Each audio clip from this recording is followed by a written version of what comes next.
नमस्कार साथियों, स्वागत है आपका गोल मंत्रा एकेडमी के परिवार में। मैं नरेंद्र कुमार आपका बहुत बहुत स्वागत करता हूं। आज ये भूगोल का आपका 16वां लेक्चर होगा और टॉपिक का नाम है भूकंप।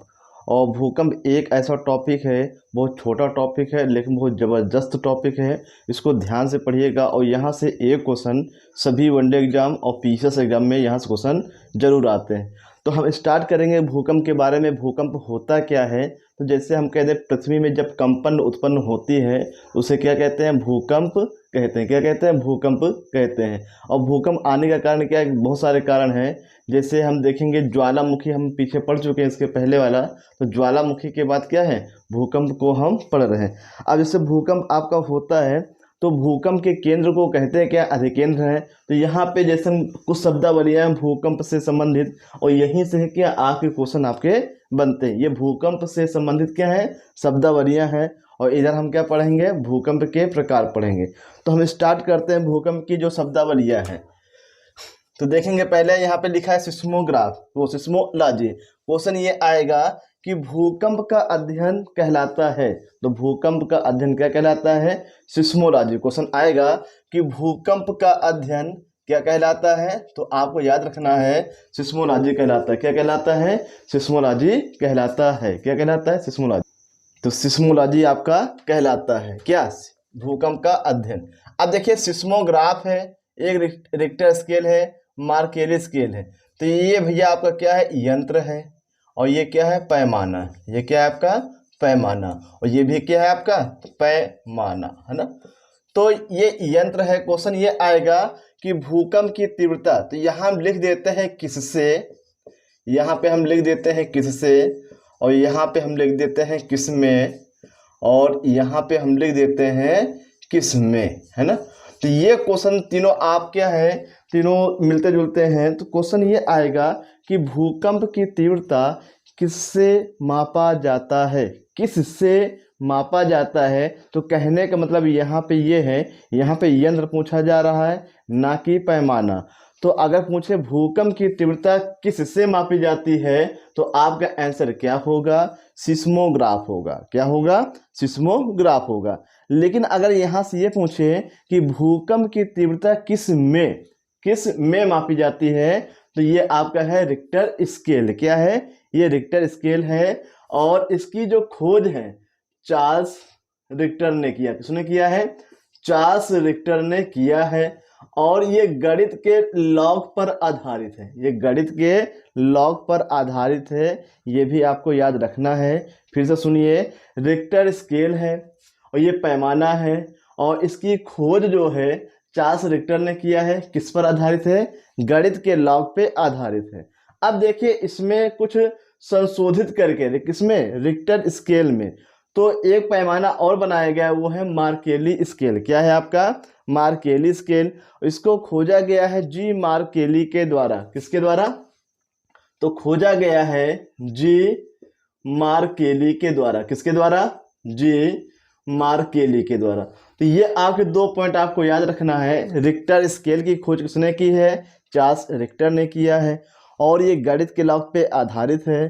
फिर इसके बाद रिक्टर स्केल को कुछ संशोधित करके दूसरे खगोलशास्त्री, दूसरे वैज्ञानिक, उनका नाम है जी मार्केली, उन्होंने एक नया पैमाना बनाया, उसका नाम क्या रखा? मार्केली स्केल। लेकिन भूकंप मापने के लिए अधिकतर रिक्टर स्केल का ही प्रयोग किया जाता है। ये सबसे सटीक जानकारी देता है ना। ये आपका हो गया 4 शब्द। इसके बाद देखिए प्रत्यास्थ ऊर्जा क्या होता है। तो प्रत्यास्थ ऊर्जा का मतलब ये है कि भूकंप के दौरान पृथ्वी में उत्पन्न ऊर्जा को प्रत्यास्थ ऊर्जा कहते हैं। फिर से सुनिए कि भूकंप के दौरान पृथ्वी पर उत्पन्न ऊर्जा को क्या कहते हैं? प्रत्यास्थ ऊर्जा कहते हैं। ये आपको याद रखना है। अधिकेंद्र क्या होता है? तो भूकंप जैसे जहाँ पे आता है तो भूकंप का एक क्या होता है? एक सेंटर होता है, केंद्र होता है। तो भूकंप के केंद्र को क्या कहते हैं? अधिकेंद्र कहते हैं। क्या कहते हैं? अधिकेंद्र कहते हैं। तो यहाँ पे आपको याद रखना है कि भूकंप का केंद्र क्या कहलाता है? अधिकेंद्र कहलाता है। ये भी आपको याद रखना है ना।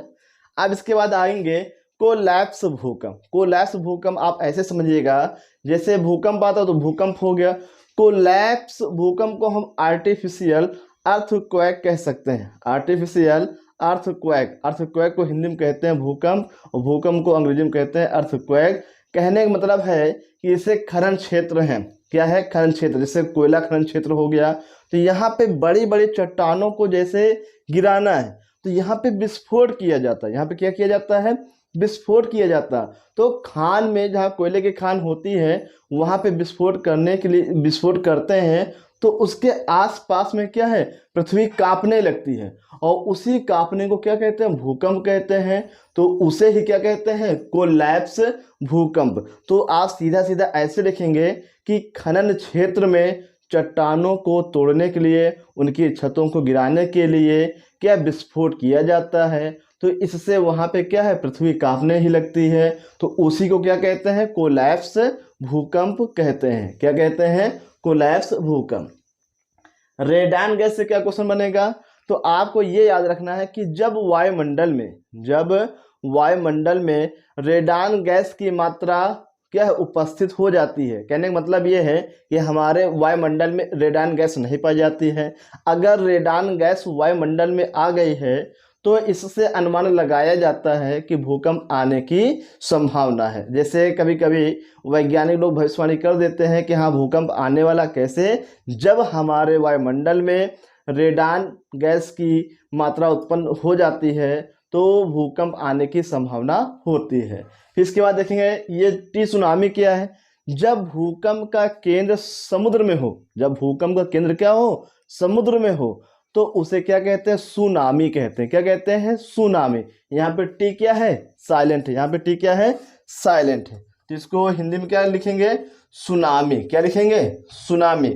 और ये जापानी भाषा का शब्द है, जापानी भाषा का शब्द है ना, ये क्या है, जापानी भाषा का शब्द है। इसमें भी हम जैसे बताएंगे, जैसे हम कह दें भूकंप आता है, तो अगर भूकंप केंद्र समुद्र में हो, जैसे ये आपका गिलास है, ये क्या है, आपका गिलास है, और गिलास में हमने पानी भर लिया, और पानी बिल्कुल क्या लबालब भरा हुआ है। अगर इसमें हम धक्का देंगे तो पानी क्या है, पानी ये छलकेगा। उसी प्रकार क्या होता है, जब समुद्र की तल में क्या भूकंप आएगा, तो जो समुद्र की लहरें होंगी वो इकट्ठा क्या है, स्थल की ओर अचानक से आएंगी, उसे ही क्या कहते हैं, सुनामी कहते हैं। तो भारत में 2004 में सबसे बड़ी सुनामी आई थी, और जापान में अक्सर सुनामी आया करती हैं, इसलिए इसे कहा जाता है कि सुनामी क्या है, ये जापानी भाषा का शब्द है। इसका मतलब ये है कि समुद्र में जो भूकंप आता है उसे क्या कहते हैं, उसे कहते हैं टी सुनामी। क्या कहते हैं, टी सुनामी।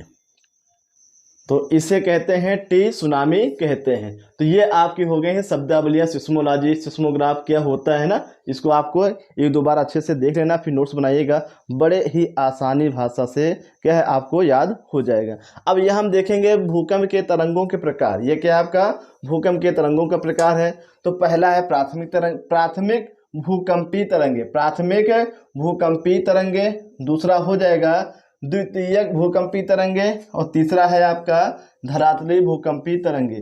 तीनों से जो है जो महत्वपूर्ण क्वेश्चन बनते हैं वो हमने लिख दिया है। जैसे हम कहेंगे प्राथमिक भूकंपी तरंगे हैं, ये अनुदैर्ध्य तरंगों का पालन करती हैं। क्वेश्चन आएगा कि प्राथमिक भूकंपी तरंगों में कौन सी तरंग होती है, अनुदैर्ध्य होती है। जिस प्रकार हम लोगों ने पढ़ा है कि ध्वनि में कौन सी तरंग होती है, तो ध्वनि में अनुदैर्ध्य तरंग होती है।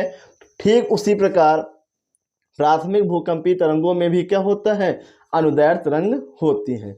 इसके बाद हम कहेंगे पृथ्वी की सतह पर सर्वप्रथम प्राथमिक तरंगों का अनुभव किया जाता है। कहने का मतलब ये है कि पृथ्वी की सतह पर सबसे पहले प्राथमिक तरंगों का अनुभव किया जाता है, ये आपको याद रखना है।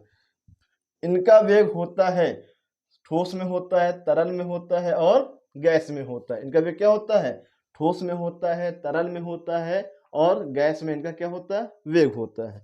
और यहाँ देखेंगे इनका वेग सबसे तेज होता है, इनका वेग सबसे तेज होता है, लेकिन तीव्रता सबसे कम होती है। ये चीज़ को समझिएगा कि तीव्रता जो है सबसे कम होती है, लेकिन वेग सबसे ज़्यादा होता है किसका, प्राथमिक भूकंपी तरंगों का। फिर से देखिए अनुदैर्ध्य तरंगों का पालन करती है। पृथ्वी पे सबसे पहले इन्हीं तरंगों का अनुभव किया जाता है और इनका जो वेग होता है ठोस में होता है, तरल में होता है, गैस में होता है। फिर उसके बाद हम देखेंगे इनका वेग सबसे तेज होता है, लेकिन इनकी तीव्रता क्या होती है, सबसे कम होती है। इसके बाद हम देखेंगे द्वितीयक तरंगों में ये क्या होती हैं, अनुप्रस्थ तरंगे होती हैं। जो द्वितीयक तरंगे होती हैं ये क्या होती हैं, अनुप्रस्थ तरंगे होती हैं। ये भी आपको याद रखना है। अब देखिए इनका वेग p से कम, इनका वेग कहने का मतलब ये है जो द्वितीयक तरंगे हैं तो इनका जो वेग होगा वो p से क्या होगा, तो यहाँ इनका वेग हो जाएगा वेग p से कम लेकिन l से अधिक होगा। p से कम तो कहने का मतलब ये है कि द्वितीय तरंगों का जो वेग है इनसे क्या है, कम है, लेकिन धरातलीय तरंगों से क्या है, ज्यादा है। क्या चीज, वेग। लेकिन जब हम तीव्रता में आते हैं तो तीव्रता क्या होती है कि तीव्रता द्वितीय तरंगों की, तीव्रता जो है द्वितीय तरंगों से, द्वितीय तरंगों की जो तीव्रता है p से अधिक होती है लेकिन l से क्या होती है, कम होती है। तो इसलिए लिखा हुआ है कि इनका वेग p से कम एवं l से अधिक होता है। इनका वेग p से कम एवं l से अधिक होता है, लेकिन इनकी तीव्रता p से अधिक एवं l से कम होती है। इनकी तीव्रता क्या है, p से अधिक एवं l से कम होती है। ये चीज आपको याद रखना। अगर आप वेग और क्या है तीव्रता में समझ नहीं पा रहे हैं तो हम जैसे हम कहते सीधा सीधा जैसे कोई जाती है उसे क्या, उसे वेग कहेंगे। कहने का मतलब जैसे हम कहेंगे सीधा सीधा जा रहे हैं तो कोई डायरेक्शन चेंज नहीं कर रहे हैं, उसे वेग कहेंगे। तीव्रता का मतलब होता है टेढ़ा मेढ़ा, टेढ़ा मेढ़ा करते हुए जाते हैं उसे क्या कहेंगे, उसे कहेंगे आपका क्या कहेंगे, तीव्रता कहेंगे। जैसे हम बनाएंगे ये आपकी है तो ये आपका जैसे हो गया तो ये आपका हो गया है P, यहाँ पे हम लिख लेंगे P समझने के लिए। फिर हम और जैसे आगे जाएंगे तो ये हो जाएगा S, और आगे जाएंगे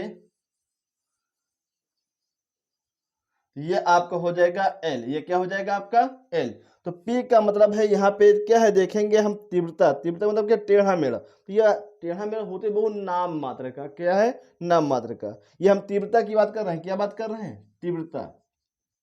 तो इसको ऐसे समझिएगा बड़े आसान से। अगर हम वेग की बात करते हैं तो वेग सीधा सीधा होता है। वेग क्या होता है, ये आपका सीधा सीधा होता है। तो वेग सीधा सीधा है, यहाँ P है, P हो गया, S हो गया, L हो गया। तो P का वेग जो है P का वेग सबसे अधिक और सबसे अधिक होता है, लेकिन S का क्या होता है, इससे अधिक होता है लेकिन इससे कम होता है। ये चीज आपको याद रखना है। और तीव्रता क्या, टेढ़ा मेढ़ा। तो सबसे कम टेढ़ा मेढ़ा कौन चलती है, तो P, उससे ज्यादा S, और सबसे ज्यादा क्या है, ये L वाली जो लास्ट वाली होती है। इसीलिए इन्हें कहा जाता है ये सबसे क्या होती है, सबसे हानिकारक होती है। क्या होती हैं, सबसे हानिकारक हैं। और ये केवल ठोस में गमन कर सकती हैं। ये केवल क्या है, ठोस में गमन कर सकती है ना। अब हम आगे आएंगे धरातलीय तरंगों में इन्हें एल तरंगे कहते हैं, लोस्ट तरंगे, और इन्हें लव तरंगे भी कहते हैं। क्या कहते हैं, लव तरंगे। और लव तरंगे इसलिए कहते हैं क्योंकि इन तरंगों के बारे में सबसे पहले एडवर्ड हफ लव ने बताया है। तो जो आपकी धरातलीय तरंगे हैं इनके बारे में सबसे पहले एडवर्ड हफ लव ने बताया है। इनका वेग सबसे कम होता है। इनका वेग क्या होता है, सबसे कम होता है। तो इनका वेग क्या होता है, सबसे कम। और तीव्रता क्या है, सबसे अधिक। तो यहाँ देखेंगे ये तीव्रता है, तो तीव्रता जो सबसे अधिक किसकी होती है, धरातलीय तरंगों की होती है। और सबसे अधिक हानिकारक है। क्वेश्चन ये भी पूछा जाता है कि जो भूकंपीय तरंगे हैं इनमें से सबसे हानिकारक कौन सी होती हैं, तो ये आपकी होती हैं धरातलीय तरंगे। क्या होती हैं, धरातलीय तरंगे। तो सबसे ज्यादा ये क्या होती हैं, हानिकारक होती हैं आपकी कौन, धरातलीय तरंगे। तो इस प्रकार से ये आपका कंप्लीट होता है। और इसको बड़े अच्छे से देखिएगा। और 2 बार देखने के बाद क्या, तीसरी बार आप देखते जाइए और नोट्स बनाते जाइए, आपकी ज़बरदस्त तैयारी होगी। और देखिए ये जो पढ़ाया जा रहा है ये निःशुल्क सेवा है, तो निःशुल्क सेवा हम लोग दे रहे हैं, तो आपका भी कुछ फर्ज बनता है चैनल को अधिक से अधिक शेयर करें और लोगों के द्वारा क्या है इसको सब्सक्राइब करवाएं। आप खुद इसमें सब्सक्राइब करिए और आपको प्ले लिस्ट में स्टेप बाय स्टेप क्या है, ये आपको क्या सभी टॉपिक आपको मिल जाएंगे। लोग इसके लिए क्या है पैसे भी खर्च करते हैं 4,000 5,000 जो है, और ये हमारी तरफ से क्या है, निःशुल्क सेवा है। बस आपको ये करना है कि चैनल को सब्सक्राइब करना है, लाइक करना है और दोस्तों के पास क्या है, इसको शेयर करना है और अधिक से अधिक जगह इसको शेयर करवाइए और चैनल को क्या है, सब्सक्राइब करवाइए, है ना। तो चलते-चलते आज का जो क्वेश्चन है, आपको ये बताना है कि आतिशबाजी